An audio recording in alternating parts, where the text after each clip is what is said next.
नमस्कार, शुभ संध्याकाळ. मंडळी, भातुकली खेळत मोठी झाली तिच्या नशिबी भातुकलीच आली. भातुकली खेळत मोठी झाली तिच्या नशिबी भातुकलीच आली. माहेरच्या आठवणीत रमणारी ती सासरकडचीच झाली. माहेरच्या आठवणीत रमणारी ती सासरकडचीच झाली. तिच्यासाठी घेऊन आलोय खेळ तिच्या हक्काचा. आनंदाने सुरू करूया सोहळा सख्यांचा. मंडळी, मी तुम्हा सगळ्यांचं अगदी मनापासून स्वागत करतो तुमच्या लाडक्या आणि धमाकेदार कार्यक्रमात, ज्याचं नाव आहे माहेर वशिणींच्या हक्काचा सोहळा सख्यांचा. मंडळी, बक्षीस मिळवताना ह्या सगळ्या सख्या इतक्या उत्सुक असतात ना आणि इतक्या तयारीनिशी आलेल्या असतात की मला सुद्धा खूप मजा येते या सगळ्या सख्यांबरोबर हा आपला कार्यक्रम साजरा करताना. तेव्हा मी सगळ्या ताईंना विनंती करतो की त्यांनी पटापटा इथे यायचंय. या बरं. चला तर मग सुरू करूया आपल्या पहिल्या धमाकेदार खेळाला, ज्या खेळाचं नाव आहे सासर माहेर. हे सासर माहेर. हा हा. खेळाचं नाव सांग बरं. सासर माहेर, सासर माहेर. मला येत नाही एवढं ऍक्टिंग, पण तरी आपलं केलं. चांगलं केलं की, पण तू फक्त ते हा हा असं पाहिजे होतं. हा का? हा हा हा. ओके. हा ताई. सासर माहेर, सासर माहेर. हे भाऊजी बघणार आहे. हेच भाऊजी बघणार आहेत. हा.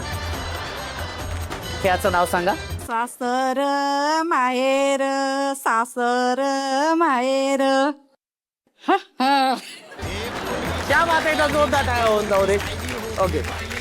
चालली होती. नाव कळलेले तुम्हाला. हा खेळ खेळण्यासाठी आपल्याला 2 संघ करावे लागणार आहेत. एक 5-5 ताईंचे. ओके. आणि त्या प्रत्येक संघातून 2 ताई बाद होणार आहेत आणि 3 ताई जाणार आहेत पुढच्या खेळामध्ये. म्हणजे असे एकूण 6 ताई पुढच्या खेळामध्ये जाणार आहेत. ओके, कळले तुम्हाला.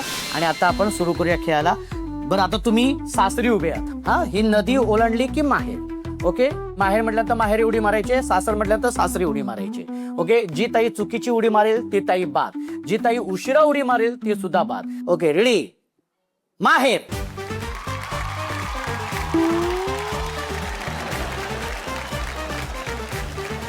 ताई इथं ये, तू बाद झालेली आहेस. ही ताई सासरी इतकी रमले की तिला माहेरी जावंसच वाटत नाहीये. एक ताई बाद झालेली आहे आणि आता बघूया कोणाची ताई जी बाद होणार आहे. माहेर, सासर, माहेर, सासर, माहेर, सासर, माहेर. बरं, जी ताई इथे ये पुढे. तू या खेळातून बाद झाली. आणि पुढच्या 5 ताईंचा हा संघ इथे आलेला आहे. चला सुरू करूया. माहेर.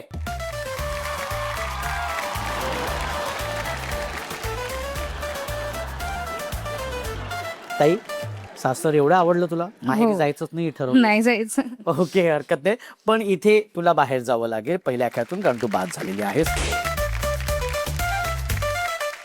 माहेर, सासर, सासर,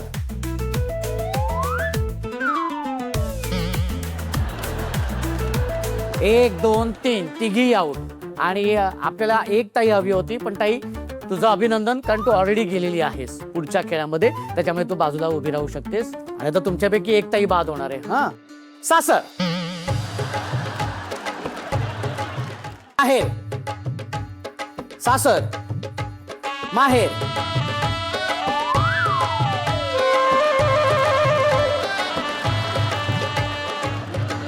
पाच झाली मी. मग आता काय ना, आता गिफ्ट घ्यायचं, घरी जायचं. आणि अशा पद्धतीने आपल्या या पहिल्या खेळातून 6 ताई गेलेल्या आहेत आपल्या पुढच्या खेळाकडे. एकदा जोरदार टाळ्या होऊन जाऊ देत. खूप खूप अभिनंदन की तुम्ही या पुढच्या खेळामध्ये आलेल्या आहात. सुरू करूया खेळायला, पण त्याआधी आपण जाणार आहोत माझ्या या सख्यांसोबत त्यांच्या माहेरच्या आठवणींमध्ये. ताई, तुझं नाव सांग बरं. माझं नाव उज्ज्वला कृष्णात वाघमोडे. किती वर्ष झालीत लग्नाला? माझ्या लग्नाला 17 वर्ष झाली. कसे आहेत स्वभावाला? स्वभावाला एकदम शांत आहेत, मन मिळावं. बरं, तुझा आवडता हिरो कोण आहे? आशिष सर. हे आता मी समोर आहे म्हणून. हा, नाही नाही, मी रोज संध्याकाळी 6:30 वाजता सन मराठीवर 16 सख्यांचा कार्यक्रम बघते, त्यामुळे माझे आवडते हिरो आशिष सर आहेत. आयुष्यात नवरा, सासू सासरे, बहीण भाऊ सगळेच हिरो असतात, पण माझे आवडते आशिष सर आहेत. अच्छा, ओके. थँक्यू ताई, थँक्यू सो मच. पण ताई, म्हणजे माझा प्रश्न विचारण्याचा हे होतं, भाऊजींना कुठल्या हिरोमध्ये तू बघतेस की सपोर्ट सिस्टीम. Support system? मी कोणतं पण काम करायला लागली की ते मला सपोर्ट करतात, तू कर म्हणून. अच्छा, म्हणजे मागे ओढत नाहीत. ओके. माहेरी दिवसातून किती वेळा फोन होतो तुझा माहेरूतून रोज होत. रोजच्या रोज होतो? रोज होत. ओके. आणि मग किती वेळा वर्षातून जाणं होतं माहेरी?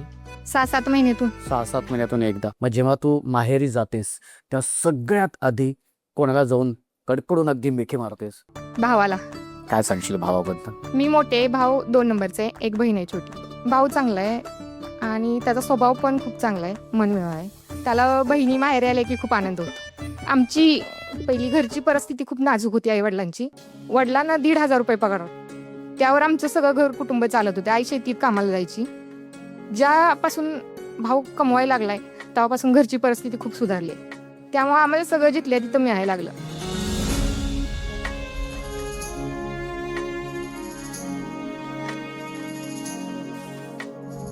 भाऊ पण खूप चांगला आणि खूप कष्टाळू आहे. या माध्यमातून तू काय सांगशील भावाला? आई वडिलांना भाऊ चांगला सांभाळतो, भाऊजी पण चांगली सांभाळते. बहिणी आल्या तर त्यांचं माहेर व्यवस्थित ते करतात. रक्षाबंधन, भाऊबीज दोन्हीला चांगलं करतात. इथून पुढे सुद्धा त्यांना बहिणींना हाय तो मान द्यावा आणि आई वडिलांना व्यवस्थित सांभाळावं, एवढंच. ओके ताई, खूप छान वाटलं तुझ्याशी बोलून. तुझ्या माहेरबद्दला आठवणी खरंच खूप छान आहे. आता आपण ह्या ताईंशी बोलूया. ताई, माहेर म्हटल्यानंतर कोण तुला डोळ्यासमोर येतं आधी, आई की बाबा? माहेर म्हटलं की माझ्या डोळ्यापुढं आई येते, आई येते. पप्पा येते. सगळ्यात जास्त महत्वाचं म्हणजे माझा भाव येतो. तो माझ्यापेक्षा मोठा आहे. कारण लहानाची मोठी मी झाले. पप्पा होतेच घरात, पण काही कशाची कमतरता नव्हती, परिस्थिती पण चांगली होती.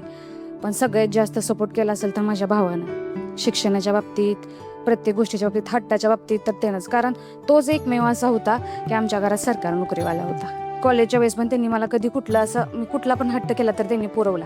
कधी माझ्यावर पाबंदी लावली नाही किंवा असं कुठल्याच गोष्टीचा माझ्यावर त्यांनी दबाव टाकला नाही की हे कर ते कर. 26 वयात लग्न केलं पण बिनधास्त राहिली. आईबापांनी कधीच मला रोकटोक केली नाही. आणि भाऊ म्हटलं तर आई वडिलांपेक्षा जास्त म्हटलं तर त्याचं माझं बॉन्डिंग टचमध्ये. प्रत्येक गोष्ट मी त्याला शेअर करते. आई वडिलांना कधीच करत नाही, पण कुठलाही प्रॉब्लेम असला तर मी त्याला फोन करते. तो मला शेअर करतो, मी त्याला शेअर करते. ओके. अजून पण आज समजा आज या माध्यमातून त्याला जर समजा काही सांगावं असं वाटलं तर तू त्याला काय सांगशील? माझ्या भावना एवढ्याच आहेत की त्यानं मला एवढं म्हणजे लहानाचं मोठं असताना सपोर्ट केला. आई वडिलांची जागा त्यानंच पूर्ण. भावामुळे मला जे आयुष्य मिळालं, शिक्षण माझं पूर्ण झालं, मला जॉबला सुद्धा लावलेलं त्यानं. वा.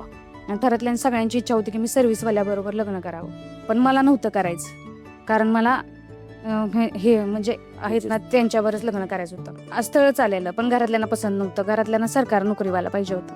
मग मी म्हटलं नाही, मला ह्यांच्याबरोबरच लग्न करायचं. तर माझ्या पाठीशी कोणी सुद्धा नव्हतं, पण फक्त दादा होता. तुला करायचं आहे ना? ओके. मग लग्न लावून दिलं. हो, अच्छा. म्हणजे तो आजपर्यंत अजून पण माझ्या पाठीशी आहे. आणि मला माझी एवढीच इच्छा आहे ईश्वर चरणी की पुढच्याही जन्मात मला असला भाव भेटावा आणि माझं आयुष्य त्याला लागावं. आई वडिलांपेक्षा जास्त मी माझ्या भावावर प्रेम करते. आणि काही माझं सुख असलं तर त्याच्या पदार्थ पडावं असं मी ईश्वर चरणी प्रार्थना करते. लग्न झालंय तरी पण त्यानं मला कधी दुजापाना केला नाही. 7-8 वर्ष झालं आम्ही भाड्यानं राहतोय इथं. तर आता त्याचं पण स्वप्न असं आहे की मी घ्यावं म्हणून. तो स्वतः मला म्हणलाय की मी तुला घेऊन देतो, पण मी असा विचार केला की तू नको घेऊन देऊ. आमचं आम्हाला काय असेल ते आमच्या प्रपंचाला वाटायला असेल आम्ही ती भोगतो, आमचं आम्ही करतो. कारण मी स्वतः लग्न केलंय ना, मग मी स्वतः आम्ही दोघांनी असा विचार केला की आपण स्वतः आपल्या पाया उभं राहायचं. कुणाचाही 1 रुपया न घेता, ना त्यांच्या घरचा ना माझ्या घरचा. आपण स्वतः असेल तसं या महागाईशी लढायचं आणि आपलं आपण करायचं. वा ताई, एकदा जोरदार त्याला आहे. मी ताई तुला सांगू, हा जो तू विचार करतेस ना, इतका सुंदर आणि चांगला विचार करतेस ना, खूप छान. एकदा जोरदार आहे तांसा केलेला होते. आणि ताई, तुझा संसार असाच अजून छान खोलू दे, भरभराट होऊ दे, भाऊजींची प्रगती होऊ दे, हेच मी स्वामींचरणी प्रार्थना. दादाला एकदा छानसं स्माईल दे आणि बोल, दादा आय लव्ह यू. दादा आय लव्ह यू. ओके, एकदा जोरदार आहे. हा, आणि आता आपण खेळायला सुरुवात करूया. हो. ओके. आणि या बाहेरच्या गोड आठवणीनंतर आता सुरू करूया आपल्या या धमाकेदार खेळाला, कारण या खेळातून 3 ताई बाद होणार आहेत आणि 3 ताई जाणार आहेत आपल्या शेवटच्या खेळाकडे. तर आता मग सुरू करूया आपल्या या खेळाला. हा खेळ असा आहे की तुमच्यासमोर प्लास्टिकचे तुकडे आहेत आणि समोरच्या ग्लासामध्ये 3 फुगे आहेत. काय करायचे, पहिल्यांदा फुगे फुगवायचे, एका वेळी एक फुगा फुगवायचे, त्याला गाठ मारायची आणि तो फुगा स्वतःच्याच अंगावरती फोडायचे, थाप थाप थाप. ओके, 3 फुगे फोडून झाल्यानंतर हे जे प्लास्टिकचे तुकडे आहेत ते जोडायचे. ते जोडल्यानंतर एक रिंग तयार होईल. ती रिंग तयार झाली की स्वतःच्या अंगाभोवती असं घ्यायचंय आणि हात वरती करायचंय, म्हणजे आम्हाला कळेल पहिली ताई कुठली, दुसरी कुठली, तिसरी कुठली. ओके, चला तर मग सुरू करूया. 1 2 3. व्यवस्थित फुगवायचंय, व्यवस्थित फुगवायचंय. हा, जास्त छोटा पण नाही, जास्त मोठा पण नाही. हा, शाबाश शाबाश शाबाश शाबाश. ये पाहते, व्हेरी गुड. हा हा, व्हेरी गुड. हा अगदी आहे आहे.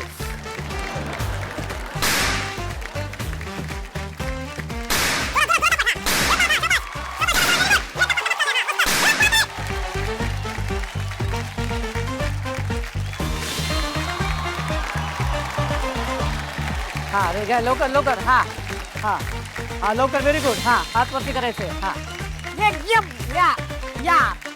घरी जाताना बहुतेक ही ताई अशीच जाणार आहे. हा, दोन्ही ढोपर सुटलेली आहेत. हा हा, लवकर या पाच. हा, तो जवळ जवळ गुडगा आहे ना, गुडगा, तो पण असा रागाने बघते. कोणती दुसरी माझ्या. हा, या पाप आहे. इथे दाखवतो मी.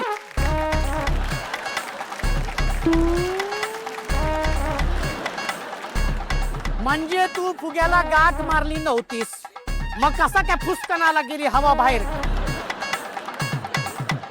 हा, व्हेरी गुड. हा, शाबाश. ये फुगव, ये फुगव. हा, शाबाश. हा, अरे सोपं, मी दाखवतो कसं फोडायचंय. एक गाठ मारलेली असतो, हे असं इथे धरायचंय आणि इथे असं फोडायचंय. बघ, हे असं गाठ धरलेली आहे. हे बघ, हे बघ, हे फोडायचंय. सोपं, एवढं सोपं येत नाही. हे बघ, हे फोडायचंय.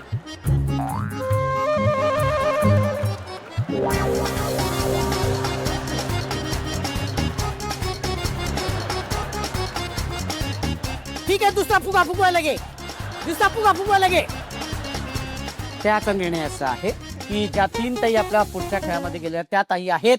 सगळ्यात पहिल्या क्रमांकाची ताई आहे संगीता ताई, ती गेलेली आहे पुढच्या खेळामध्ये. त्याच्या दुसऱ्या क्रमांकाची ताई आहे श्रुती ताई आणि तिसऱ्या क्रमांकाची ताई आहे उज्ज्वला ताई. एकदा जोरदार टाळ्या होऊन जाऊ देत, एकदा जोरदार टाळ्या. त्याच्यामुळे 3 ताई गेलेत आपल्या पुढच्या खेळामध्ये आणि 3 ताई बाद झालेल्या आहेत.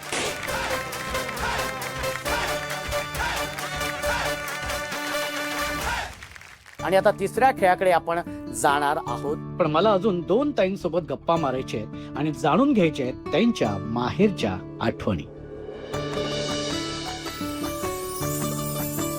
ताई, तुझं नाव सांग बरं. सौरत्ना संदीप मलवडकर. आणि किती वर्ष झालीत आता लग्नाला?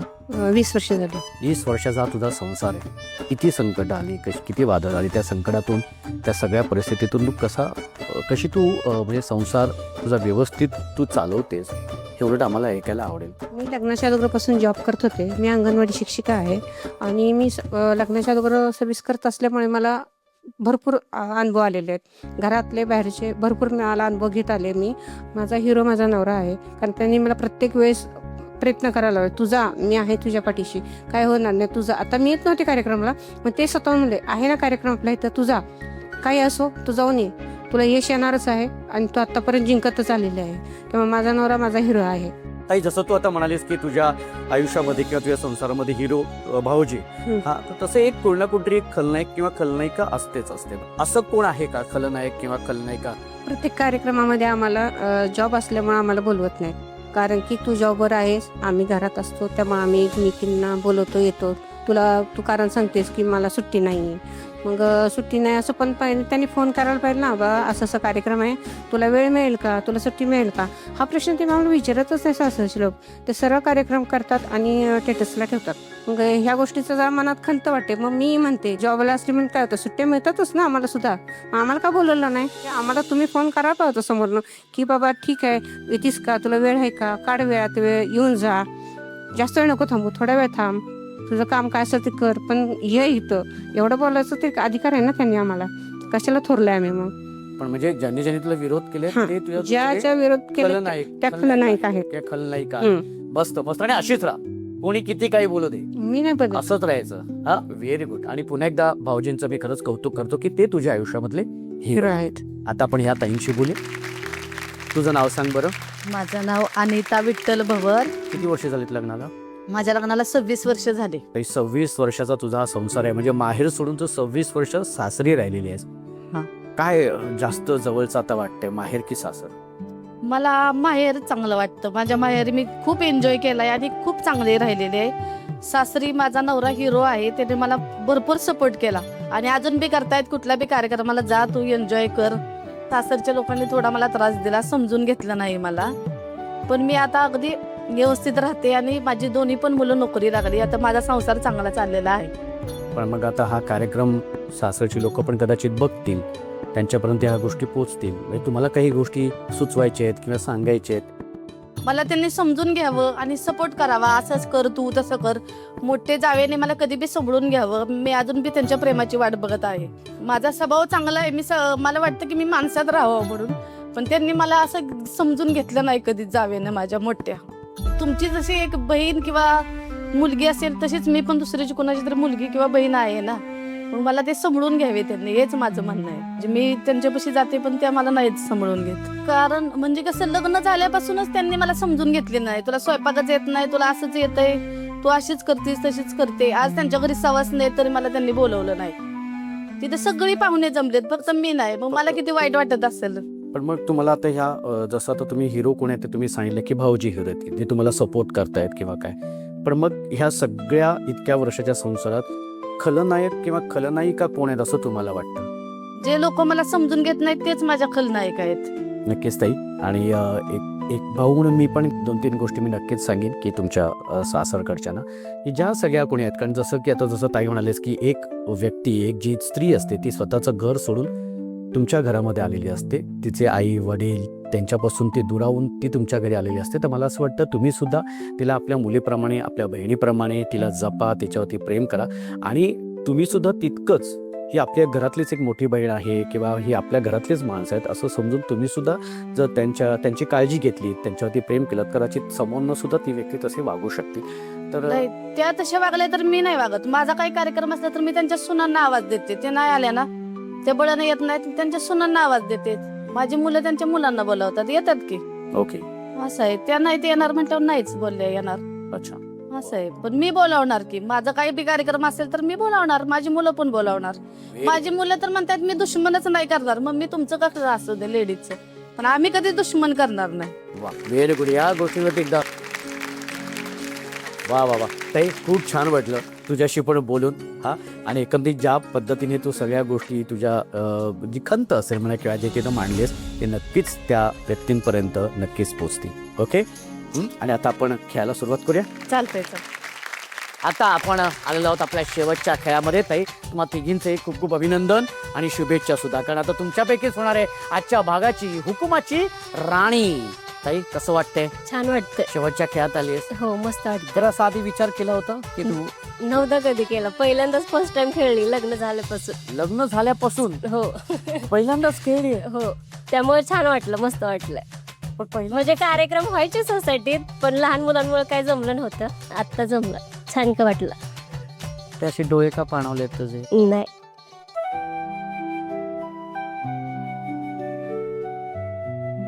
लहानपणापासून आज फर्स्ट टाइम म्हणजे असं वाटलं आयुष्य जगलं गे. म्हणजे खेळलो की लहानपणात, मग लग्न झाल्यानंतर ना जबाबदारी हे असं कधी जास्त बाहेर पडलं नव्हतं ना. आज फर्स्ट टाइम मध्ये असं मोकळं वेगळं वाटलं, जरासं लहानपणीचे दिवस आठवले असं वाटलं मला. नक्कीच. आणि ते दिवस आठवण्यासाठीच आणि पुन्हा एकदा तुम्हाला ते बालपण अनुभवता यावं आणि तुम्हाला तुमच्या हक्काचा वेळ मिळावा, तुम्ही तुमचं आयुष्य तुम्हाला छान जगता यावं, यासाठी खरं तर आम्ही हा 16 सख्यांचा कार्यक्रम सुरू केलाय. आणि आज जेव्हा तुम्ही स्वतःहून बोलता ना, तेव्हा असं वाटतं की आपला कुठेतरी हे उद्देश कुठेतरी पूर्ण होतंय. त्याचा आम्हाला खरंच खूप आनंद होतो. ताई, हो, नाही खरंच मस्त वाटलं. ताई, थँक्यू सो मच. तू इतकी छान आपुलकीने बोलतेस. ओके. आणि तितकंच आता छान खेळायचं. हा, होणार ना हुकमाची राणी? हो, बोल बघू, मीच होणार हुकमाची राणी. मीच होणार हुकमाची राणी. वा. अरे आता बघूया या 3 ताईंपैकी कोण होते आजच्या भागाची हुकुमाची राणी. आणि यासाठी आपला हा खेळ आहे. या खेळाचं नाव आहे एक चेंडू झेलू बाई. तर हा खेळ असा आहे की काय करायचंय, कप असा पकडायचाय आणि हा चेंडू असा झेलायचा आहे. ओके, जी ताई जास्तीत जास्त चेंडू गोळा करेल किंवा झेलेल ती असणारे विजेती. ताई ऑलरेडी तुझ्यापासून सुरुवात करूया. 1 2 3. Very good. ओके, 1 2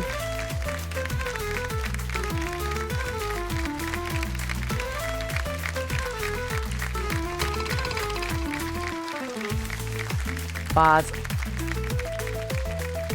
1 2 हा नाही गेल्या गेल्या बाद बाद. हा 2 3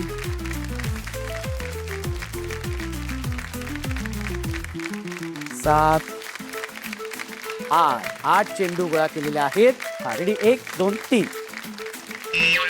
ओके, 1 2 3 4 5 6 7 8 9. 5 8 आणि 9. त्याच्यामुळे निर्णय तुमच्या समोर आहे. निर्णय असा आहे की आपल्या या खेळातून 3ऱ्या क्रमांकाची विजेती ताई ठरलेली आहे उज्ज्वला ताई. ताई तुझं खूप खूप अभिनंदन. आणि उपविजेती ठरलेली आहे श्रुती ताई. ताई तुला मिळतंय सन मराठीकडून तुझा हक्काचा माहेरचा आहे इंडक्शन.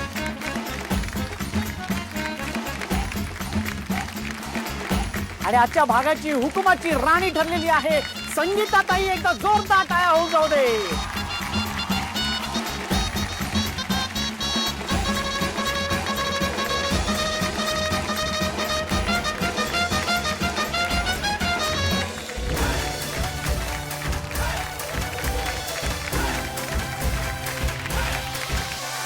सोहळा सख्यांचा, सोहळा सख्यांचा, हो हो हो, सोहळा सख्यांचा. आणि ताई तू हुकुमाची राणी झालीस त्यामुळे तुला मिळतोय तुझ्या हक्काचा माहेरचा आहे मायक्रोवेव्ह.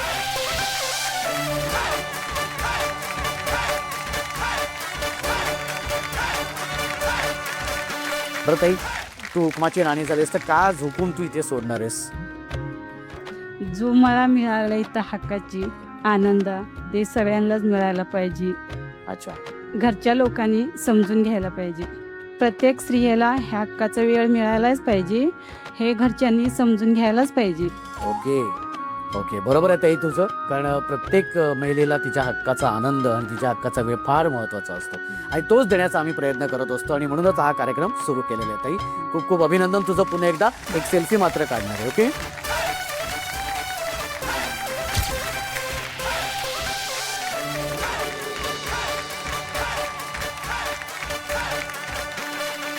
म्हणजे या सगळ्या माझ्या ताईंशी या सख्यांशी गप्पा मारत असताना एक नक्कीच मला कळते की प्रत्येकाच्या एक वेगवेगळ्या कथा आहेत आणि त्या सगळ्या कथांचा आपण एक नकळत भाग होऊन जातो.